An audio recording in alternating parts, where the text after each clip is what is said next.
viewers. Welcome to another episode of the Big Leap from Mirae Asset. It's a pleasure to have with us Mr. Arun Purushottam Patel. Mr. Patel is based in Bangalore, runs a 15-year-old very successful mutual fund distribution enterprise.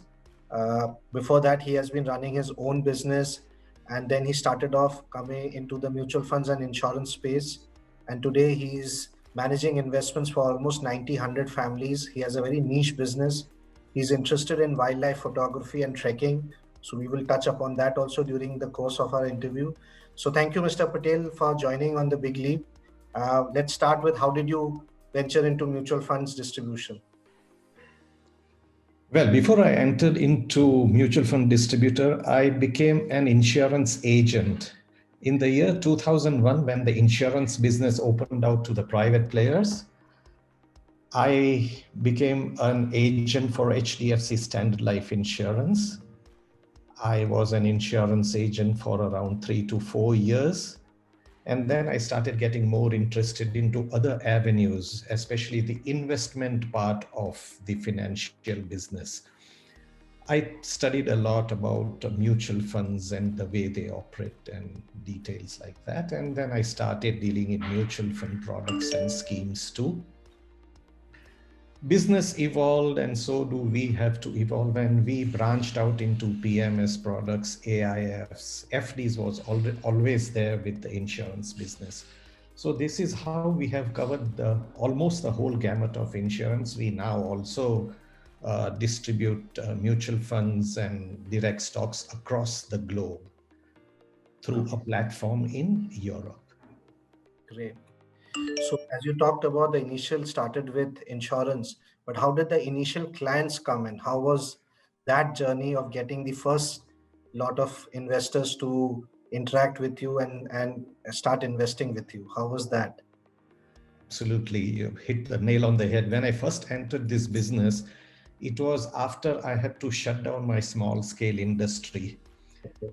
And I was, contemplating what to do. And I was dealing with HDFC home loans and fixed deposits. And when this insurance business opened out, they asked me to become an insurance agent.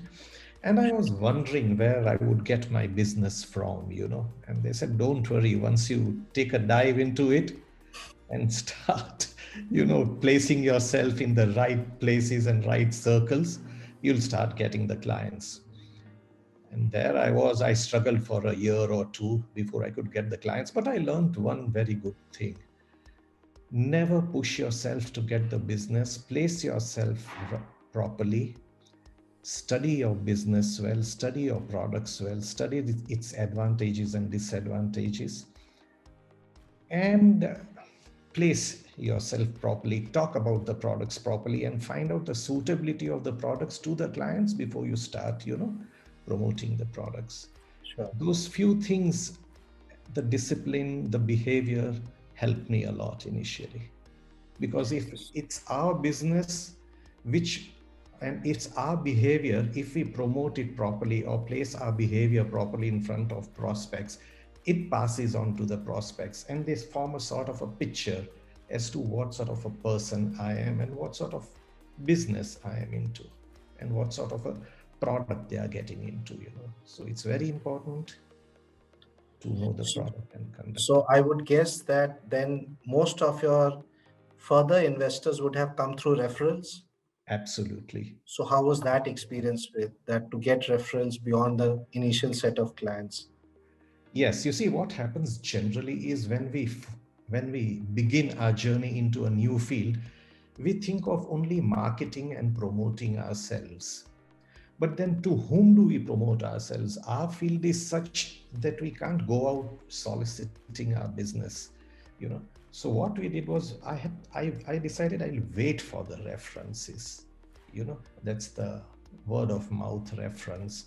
You get the first client, it takes time, and then if he's happy, he passes his word on to his friends or his relatives and his known social circle. So that's how we waited for our business, and we didn't wait outside any shops or participate in any exhibitions or things like that, which a person normally does, you know. Sure. So we conduct our business only through references, and we continue to do that now. Great.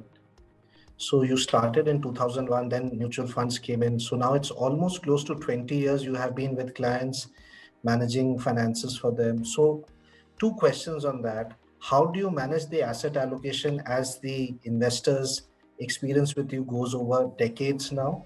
And Mhm. second is, how do you then sustain them to stay invested for the long term? Because there have been many ups and downs in between.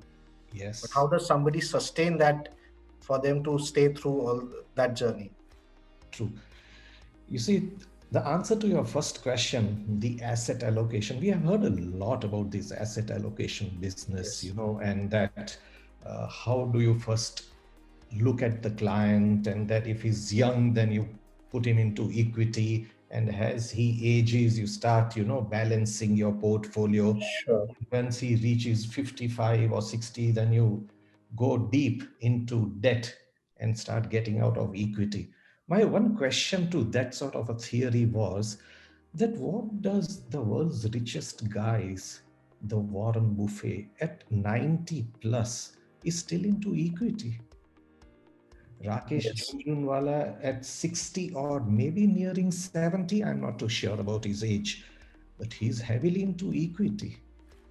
You see, so this theory about equity when you are young and then constantly pushing yourself into debt as you grow, I wouldn't agree to that theory. What I do agree to is you must start young and build a very healthy equity portfolio, and then you can gradually, once you build an asset, once you build up a good AUM, you don't need to get out of equity then, you see. So that is how I do my asset allocation. If a client comes to me at the age of 60 or 65, then I would try to caution him that this is not the time to start building your equity base, very frankly. You see, number one is age is not on your side in two factors. The equity markets could be extremely volatile, and you have to wait for a long term in it. And many clients ask me, what is your definition of a long term? I said, my definition of a long term is from one bull market to another bull market. That could be 5 years, 7 years, or even 10 years. I can't put a fix on the amount of years the long term is. So, number one, you don't have the age for that.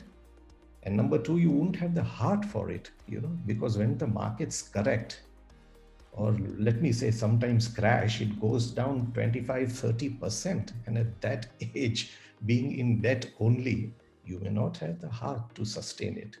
sure. So that's the time to start with debt. And then, slowly from that, I would say, okay, put a little drops of it into equity from time to time and let it build. Maybe in this case, what matters is whether a senior citizen has recurring income or something coming in, and then he has a limited corpus to for his sustenance for rest of his years. Exactly.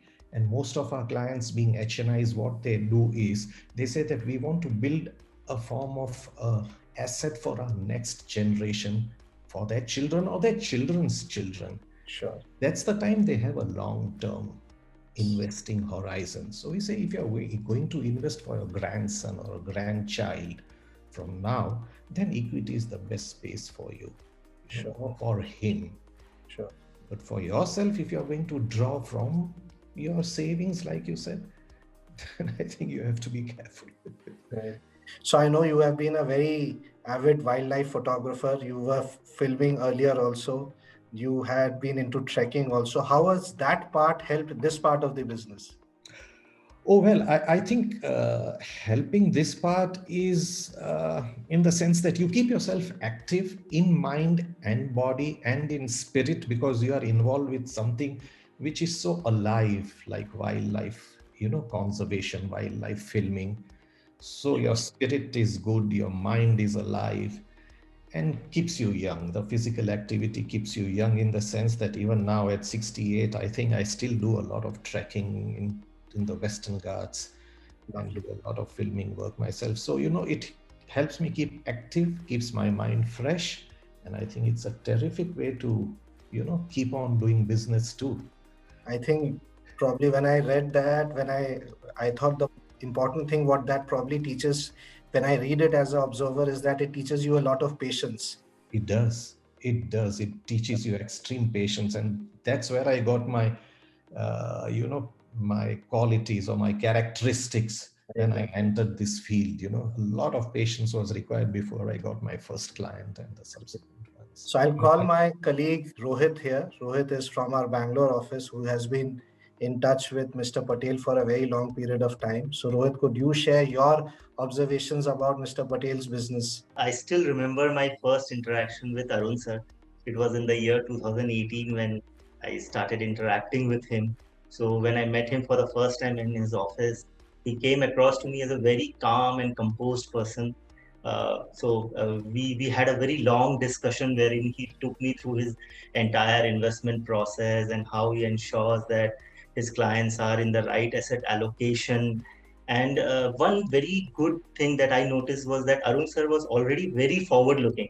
So his investors, he ensured that his investors are already exposed to the international markets. But apart from that, a very good thing that I came to know personally about Arun sir is that he also does a lot of CSR activities. He has helped a school wherein there were 40 students and now there are 100 odd students by aiding the school with furnitures, good quality teachers. So a very, very humble person, and meeting him has always been a very learning experience, an enriching experience. And I'm looking forward for many more interactions with him. Thank you. Thank you, Rohit. Thank you. So, Thank you. so Arun sir, my last question is, many of our viewers are people who would look at the distribution as a profession. What would your advice be to such people? Oh, well, it's a wonderful business to be in, a profession to be in. And I would say that the most important thing for us to do in this field is not to explain products or not try to explain the markets and the businesses and who's profitable, which business is not profitable. Those comes afterwards. There are a lot of experts and figures floating around, to gain knowledge on that. But train the prospects, the behavioral aspect of investing, because that is where the clients or the investors win. You may have all the knowledge, the clients may have all the knowledge about the companies and the schemes and the products, but if their behavior is not good, the investing behavior, markets, they are always going to see corrections and upswings. If we are not tuned to that sort of a thing, to accept the corrections, then I don't think our investors will be successful and it will reflect badly on us. So very, very important is behavioral science. A prospective person who's entering this profession must study behavior, investing behavior science, and pass that on to the clients. These days, it's not like FDs, old days FDs, even the debt markets are pretty volatile, in their space.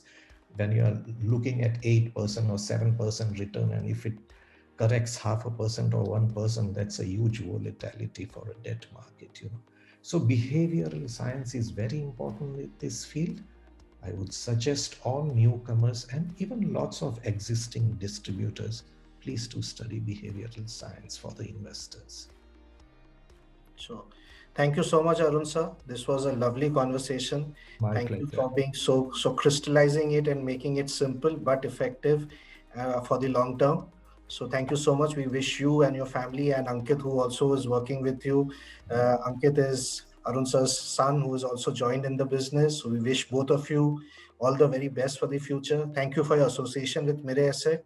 And thank you, viewers. We hope to bring back many such stories again in the future. Till then, take care and thank you again. Thank you. Thank you so much for having me.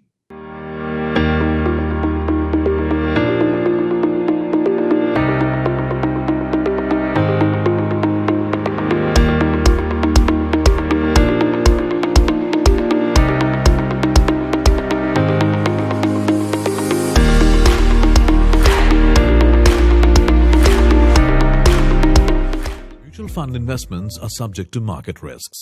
Read all scheme-related documents carefully.